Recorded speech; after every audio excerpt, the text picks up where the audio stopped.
جنگ احد میں حضرت امام علی علیہ السلام کا مقابلہ طلحہ پہلوان کے ساتھ۔ طلحہ جو کہ حضرت امام علی علیہ السلام سے مقابلہ کرنے کے لیے جنگ احد کے میدان میں آیا۔ حضرت امام علی علیہ السلام نے طلحہ کے ساتھ مقابلہ کیسے کیا تھا، یہ بھی میں آپ کو اس ویڈیو میں مکمل تفصیل کے ساتھ بتاؤں گا، اور اس مقابلے کے دوران حضرت امام علی علیہ السلام اور طلحہ کے درمیان میں کیا کیا گفتگو ہوئی تھی، اس کا بھی مکمل ذکر ہم اس ویڈیو میں کریں گے۔ لیکن دوستو، آپ سے ایک چھوٹی سی درخواست ہے کہ ویڈیو کو لائک اور چینل کو سبسکرائب ضرور کر دیں تاکہ آپ کو ہر آنے والی نئی ویڈیو ملتی رہے۔ دوستو، ایک ریکویسٹ اور بھی ہے کہ اگر آپ ہمارے چینل کو سبسکرائب کر دیں گے تو آپ کا کوئی نقصان نہیں ہوگا، لیکن ہماری حوصلہ افزائی ضرور ہو جائے گی۔ شکریہ۔ تو چلتے ہیں ویڈیو کی جانب۔ جنگ احد مدینہ کے قریب پہاڑ کے دامن میں واقع جگہ کا نام ہے، اور جنگ احد اسی جگہ واقع ہوئی تھی۔ ابو سفیان جنگ بدر کا انتقام لینے کے لیے بھاری بھرکم لشکر لے کر آیا اور مدینہ کے قریب احد کے مقام پر صف آرائی کی۔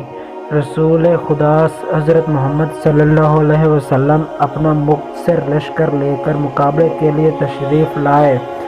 دونوں فوجیں ایک دوسرے کے مد مقابل آئی۔ حضرت محمد صلی اللہ علیہ وسلم نے 70 افراد کو پہاڑ کے درمیان پر کھڑا کیا تھا اور فرمایا، ہمیں فتح ہو یا شکست، تم نے درہ خالی نہیں کرنا۔ پھر مقابلہ جنگ کا آغاز ہوا۔ قریش کا پرچم طلحہ بن ابی البدری کے ہاتھ میں تھا۔ اس شخص کا تعلق قریش کے ذیلی قبیلہ عبدالدار سے تھا۔ وہ مقابلے پر آیا۔ اس نے آواز دے کر کہا، اے صحابہ محمد صلی اللہ علیہ وسلم، تم یہ عقیدہ رکھتے ہو کہ اگر تم ہمیں قتل کر دو تو ہم دوزخی بنتے ہیں، اور تم غازی اور مجاہد کہلاتے ہو۔ اگر تم ہمارے ہاتھوں مارے جاؤ تو تم شہید کہلاتے ہو۔ اب جسے غازی یا شہید بننے کا شوق ہو تو وہ میرے مقابلے پر آئے۔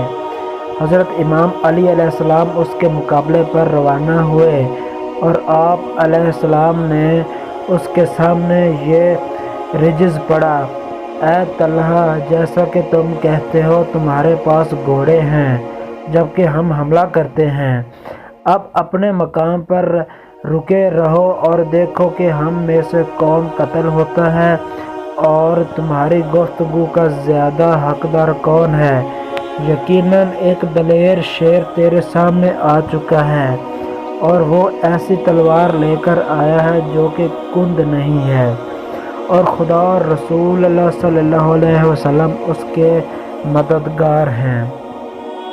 طلحہ نے کہا، اے نوجوان، تو کون ہے؟ حضرت امام علی علیہ السلام نے فرمایا، میں علی ابن ابی طالب ہوں۔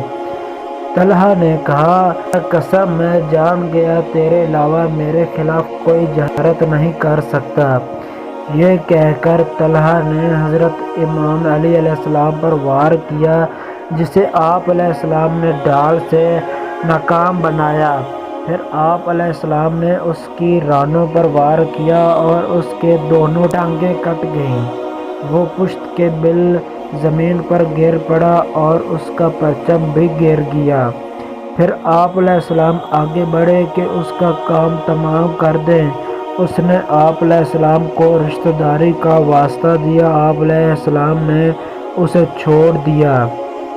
مسلمانوں نے کہا، یا علی، آپ نے اس کا قصہ ختم کیوں نہیں کیا؟ حضرت امام علی علیہ السلام نے فرمایا، میں نے اسے ایسی ضرب ماری ہے جس کے بعد وہ زندہ نہیں رہ سکے گا۔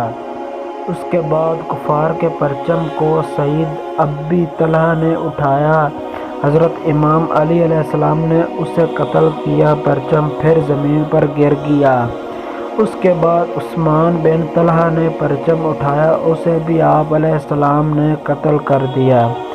اس کے بعد حارث بن ابی طلحہ نے اس پرچم کو اٹھایا، اسے بھی حضرت امام علی علیہ السلام نے واصل جہنم کیا۔ پھر عزیز بن عثمان نے وہ پرچم اٹھایا، اسد اللہ نے اسے بھی قتل کر دیا۔ اس کے بعد عبداللہ بن جمیلہ زہیر نے اس پرچم کو اٹھایا، اسے بھی شیر خدا نے قتل کر دیا اور پرچم زمین پر گر گیا۔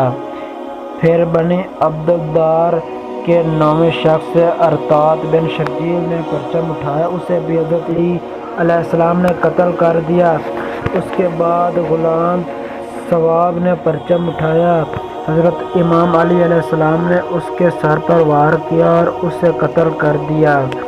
پرچم زمین بوس ہوا۔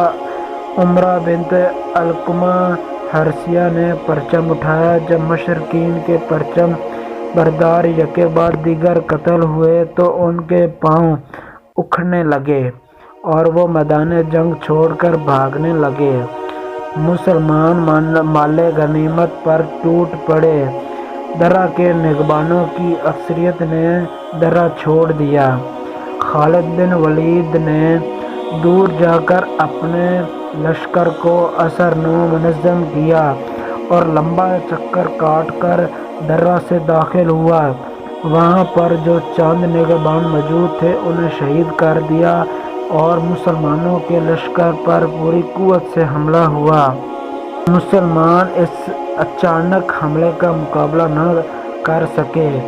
اس جنگ میں 70 مسلمان صحابہ شہید ہوئے اور باقی افراد نے بھاگنے میں ہی عافیت جانی۔ کچھ جانصار میدان میں ڈٹے رہے۔ اس جنگ میں حضرت امام علی علیہ السلام کو بہت زیادہ زخم آئے۔ ایک روایت کے مطابق حضرت امام علی علیہ السلام کو 90 زخم لگے تھے۔ حضرت امام علی علیہ السلام نے جنگ احد میں مقابلہ کیسے کیا تھا؟ حضرت امام علی علیہ السلام اور جنگ احد کا مکمل تفصیلی واقعہ اگر آپ لوگ دیکھنا چاہتے ہیں تو کمنٹ سیکشن میں ضرور بتائیے گا۔ تو ملتے ہیں ایک نئی ویڈیو کے ساتھ، تب تک کے لیے اللہ حافظ۔